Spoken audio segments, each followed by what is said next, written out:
اچھا تو کاکر صاحب جو ہم سنتے ہیں کہ چلتے چلتے پروجیکٹس رک جاتے ہیں تو اس کی یعنی ایک بڑی وجہ یہی ہے کہ فنڈس کا رک جانا. جی جیسے کہ میں نے عرض کیا کہ ہمارے یہاں پروجیکٹ تو اناؤنس ہو جاتے ہیں مگر اس کے لیے فنڈز ایلوکیٹڈ نہیں ہوتے. تو جب فنڈ ایلوکیٹڈ نہیں ہوتے ہیں اور پھر جو ایلوکیٹڈ ہوتے ہیں وہ بھی 4 قسطوں پہ ملتے ہیں اور اکثر ان دی اینڈ آپ یہ ہوتا ہے کہ اگر 1 بلین اس کے لیے ایلوکیٹڈ تھے تو 50 کروڑ تک ہی پیسے آ جاتے ہیں جس کی وجہ سے پروجیکٹس جو ہے نا وہ سفر کرتے ہیں. ٹھیک ہے. اسی طرح کے میں 3 قسم کے ہمارے یہاں پروجیکٹس ہوتے ہیں یا 4 قسم کے. ایک وہ پروجیکٹس ہوتے ہیں جس کا بھی میں ذکر کر رہا ہوں جو گورنمنٹ آف پاکستان کے GOP جس کو ہم کہتے ہیں کہ funded by government of Pakistan ہوتے ہیں, اس میں ہمیں یہ پرابلمس ہوتی ہے. اسی طرح کچھ ڈپارٹمنٹس ایسے ہوتے ہیں جن کے پاس اپنے پیسے ہوتے ہیں, جیسے ابھی آپ نے ذکر کیا تھا سول ایویشن کے. تو سول ایویشن کے پاس اپنے فنڈز ہوتے ہیں, وہ کسی بھی پروجیکٹ کو لانچ کرنے سے پہلے اس کی ٹوٹل فنڈ ایلوکیٹ کر دیتے ہیں. وہاں پہ ہمیں کوئی پرابلم نہیں آتی, نہ ہمیں آتی ہے, نہ سول ایویشن کو آتی ہے, نہ اس کو عوام کو آتی ہے. اسی طرح کچھ فارن فنڈڈ پروجیکٹس ہوتے ہیں جیسے ADB ہے یا ورلڈ بینک ہے, وہ ہمیں لون اور ایڈز دیتے ہیں. ان کا بھی یہ ہے کہ ٹینڈر ہونے سے پہلے, ورک اوارڈ کرنے سے پہلے 100% ایلوکیشن ہوتی ہے اور وہ ورکس جو ہے نا 1.5 سال کے اندر ہم بڑے بڑے پروجیکٹس نکال دیتے ہیں. اس کا مطلب یہ ہے کہ جو باہر کے ادارے جب سپورٹ کرتے ہیں یا جو فنڈنگ کی جاتی ہے اس میں آپ کو 100% پیمنٹ ہو جاتی ہے. جی بالکل, اس کی وجہ سے وہ پروجیکٹس نہیں رک پاتے. نہیں 100% پیمنٹ تو ہمیں گورنمنٹ والے پروجیکٹس پہ بھی ہو جاتی ہے, پر 2 سال کے پروجیکٹ 8 سال پہ چلے جاتے ہیں. وہاں پہ کیا ہوتا ہے کہ ود ان ٹائم, اگر 1.5 سال کا پروجیکٹ ہے تو 1.5 سال میں ہی پورا ہو جاتا ہے. جی بالکل, جی بالکل ایسا ہے. اچھا ابھی کچھ بات کر لیتے ہیں چونکہ آپ کے پاس کراچی کا جو کہ سب سے بیزیسٹ ایئرپورٹ ہے جی, مگر میں چاہوں گا ہم ایئرپورٹ کی بات کرنے سے پہلے فلڈ کی بات کریں جی, کیونکہ ہم نے دیکھا اس دفعہ جو فلڈ آیا وہ پاکستان کی تاریخ میں اس سے پہلے نہیں دیکھنے کو ملا. کیونکہ ہر سال تو ہم دیکھتے ہیں کہ فلڈ تو آتا ہے مگر اس سال معاملات کچھ اور تھے. کوئی ضلع ایسا نہیں بچا جہاں پر یہ فلڈ نے ٹچ نہ کیا ہو. کراچی میں بھی آیا. تو جب ایسی صورتحال ہوتی ہے کیا آج جو انفراسٹرکچر ہوتا ہے اس میں بھی آپ رینوویشن میں کوئی کام کرتے ہیں, اور کون سے پروجیکٹس آپ نے دیکھے, آپ نے کیا کمی دیکھی کہ اتنا بڑا نقصان دیکھنے کو ملا ہمیں انفراسٹرکچر میں؟ جب فلڈ آتے ہیں تو at the time of flood, جب فلڈ ہوتا ہے اس ٹائم تو ظاہر ہے وہ وہاں کے مکینوں کو اور لوگوں کو اس کو ڈسٹرب کرتا ہے, لوگ جو ظاہر جاتے ہیں. مگر اس کا جو سب سے بڑا نقصان ہے, جیسے آپ نے کہا فلڈ کا تو سب سے بڑا نقصان ہی انفراسٹرکچر کو ہے. جیسے کہ KPK میں وہاں پہ ویلاسٹی پانی کی بہت زیادہ ہوتی ہے. آپ نے دیکھا ہوگا اسی جگہ پہ بریجز کو اڑا دیتے ہیں اور روڈز جو ہے نا وہ اڑ جاتے ہیں. اور اسی طرح اس سال جیسے پنجاب میں آیا, یعنی کہ یہ تو کسی کے وہم میں گمان میں بھی نہیں تھا کہ لاہور میں لوگوں کو گھر خالی کرانے پڑیں گے اور وہ کرنے پڑیں گے. تو انفراسٹرکچر کو تیس نیس کر کے رکھ دیتی ہے. ہمارے ہاں بعد میں جو رینوویشن کا کام یا واپس مینٹیننس کا کام ہوتا ہے کیونکہ اس کے بغیر تو ظاہر ہے آپ کا انفراسٹرکچر.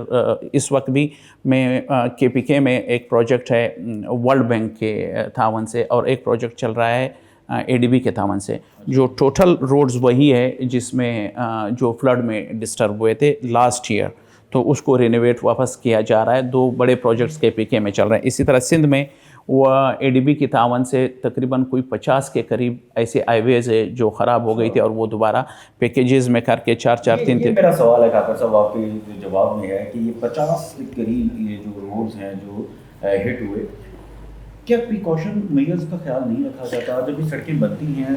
کیوں تب خیال نہیں رکھا جاتا کہ اس طرح کی صورتحال میں دیکھیں ہم نے یہ بھی دیکھا کہ فلڈ کے بغیر بھی بہت ساری سڑکیں دب جاتی ہیں اور ایکسیڈنٹس ہوتے ہیں. بٹ یہ کیا ہم کوالٹی کی بات ہے؟ ہم ہر چیز کو میرے خیال میں گورنمنٹ پہ یا پالیسیز پہ نہ ڈالیں. ٹھیک ہے. بدقسمتی سے جو فلڈز کا پچھلے 10 سال یا 8 سال سے اگر ہم لیتے ہیں تو یہ جو گلوبل وارمنگ ہوئی ہے اس میں پاکستان سب سے زیادہ متاثر ہوا ہے. اب اس سال جیسے میں لاہور کا مثال دیتا ہوں, پچھلے 40 سال سے ایسا کچھ نہیں ہوا تھا, تو یہ اچانک ہوا ہے. اب 40 سال میں سے اگر ایک چیز نہیں ہو رہی تو اس کا مطلب ہے کہ نہیں ہو رہی, مگر وہ پھر جب یہ گلوبل وارمنگ آیا اور اس کے ہم افیکٹو بنے. اچھا اسی طرح 2 سال یا 3 سال پہلے جب سندھ میں آیا تھا تو اب سندھ کی ساری زمین بہت رضوان صاحب فلیٹ ہے, اس میں کوئی وہ نہیں. تو وہاں پہ اتنی بارش ہوئی کہ उसी ज़मीन का पानी महीनों तक खड़ा रहा। अब अगर सैकड़ों किलोमीटरों में पानी खड़ा है तो पानी को कहाँ निकाला जाएगा? ठीक है। तो बदकिस्मती से कुछ ज़ाहिर है, जैसे कि हम हमेशा लेट होते हैं, कुछ हम भी लेट हैं और कुछ नेचर ने भी हमारे साथ दूसरों की गुनाह हमारे गले पड़ी। तरह याफ्ता मुल्कों में वार्मिंग उन्होंने कराई और उसका भुगत हम रहे हैं। इसी तरह देखें, अब ईरान में बिल्कुल इसका उल्टा हुआ है। तेहरान में पिछले 10 साल से बारिश नहीं हुई।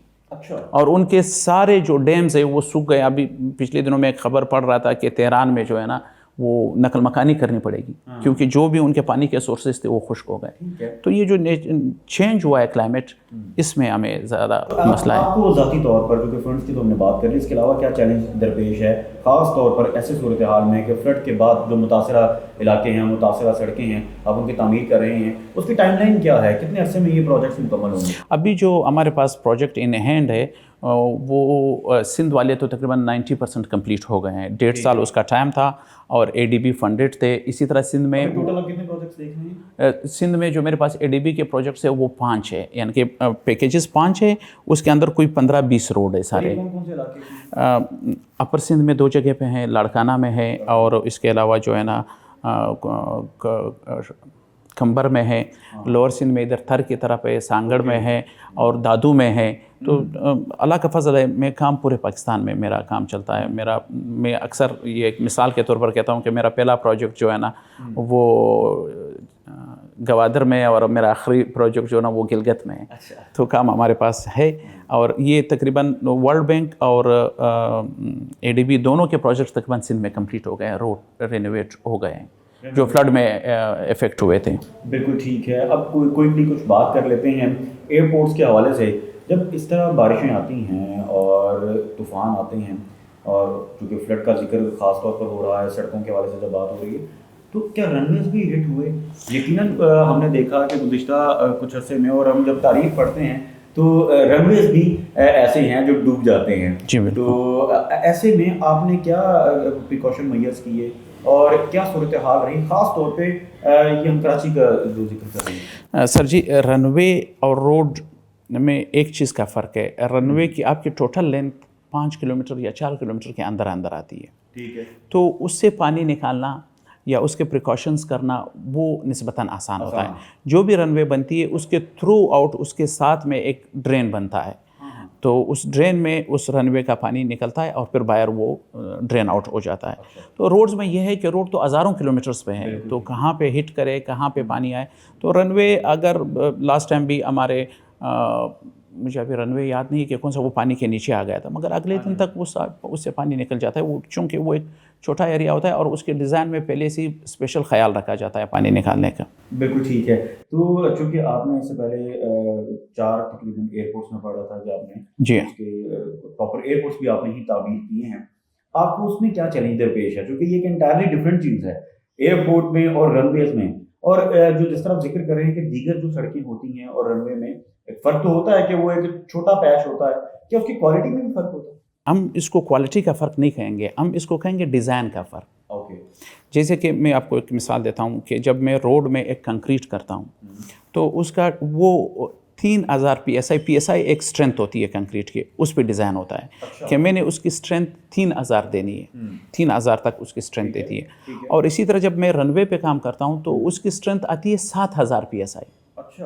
तो यानी कि हमने उसको 7000 की स्ट्रेंथ देनी होती है और उसकी इसी हिसाब से अगर हमने एक छत डालना है तो उसको हम 6 इंच डालते हैं एक। और उसी तरह जब हम रनवे की कंक्रीट करते हैं तो उसको हम 2 फुट डालते हैं। तो उसकी जो डिज़ाइन होता है रनवे का वो ज़्यादा रिच होता है, ज़्यादा हेवी होता है और ज़्यादा रिच होता है। यानी कि एक एवरेज रनवे में जितना मटेरियल यूज़ होता है, ये मेरा अपना कैलकुलेशन एक रफ सा है, वो तकरीबन 50 किलोमीटर रोड में यूज़ होता है। अच्छा जी। यानी 50 किलोमीटर में जितना एवरेज आप कैलकुलेट कर रहे हैं कि मटेरियल वो ये 5 किलोमीटर, वो ये 4 किलोमीटर में होता है। 4 किलोमीटर में होता है। तो उसकी डिज़ाइन रनवे का जो डिज़ाइन होता है वो इंटरनेशनल स्टैंडर्ड्स जो है डिज़ाइन के वो रिच है, ज़्यादा रिच है, क्योंकि ज़्यादा ख़तरनाक चीज़ है। उसका नुकसान आपको पता है कि एयर एक्सीडेंट बहुत कम होते हैं, मगर अगर होते हैं तो उसका नुकसान बहुत ज़्यादा होता है।